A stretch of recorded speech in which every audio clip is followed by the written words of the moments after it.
എന്താ അറിയോ, ഇതെല്ലാം യേശുവിനെ ആ താങ്ങിയെടുക്കുന്ന വീഡിയോയും. ആ ആരാ? പീലാത്തോസിൻ്റെ എവിടെ? ഈ മുകളിൽ കാണുന്നത് അല്ലേ?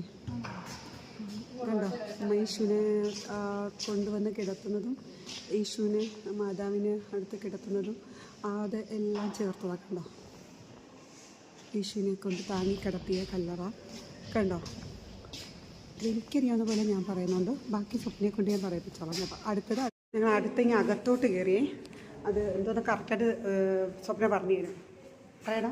ഇത് ഈശോ മരിച്ച് കഴിഞ്ഞപ്പം ഭൂമി ഇളകി പാറകൾ പിളർന്നു എന്നുള്ളൊരു വാക്കുണ്ട് നമ്മുടെ ബൈബിളിനകത്ത്. ഈശോ മരിച്ചു കഴിഞ്ഞതിന് ശേഷം ആ കാണുന്നതാണ്. ഇതിന് തൊട്ടു മേളിലാണ് ഈശോ കുരിശിൽ മരിച്ച സ്ഥലം. ആ മരിച്ച സ്ഥലത്തിന്റെ അവിടെ കണ്ടോ, ആ ഭൂമി വീണ്ടിരിക്കുന്നുണ്ടോ? ഭൂമി ഇളകി പാറകൾ പിളർന്നെന്നാണ് പറഞ്ഞിരിക്കുന്നത്. പ്രേതാലയങ്ങൾ തുറക്കപ്പെട്ടു എന്ന് പറയുന്നത്. അപ്പം ആ ഭൂമി പിളർന്നതാണ് ആ കാണുന്നത്, ആ കാണുന്ന സംഭവം. ഇതിന് തൊട്ടു മേളിലാണ് ഈശോ കുരിശിൽ മരിച്ച സ്ഥലം.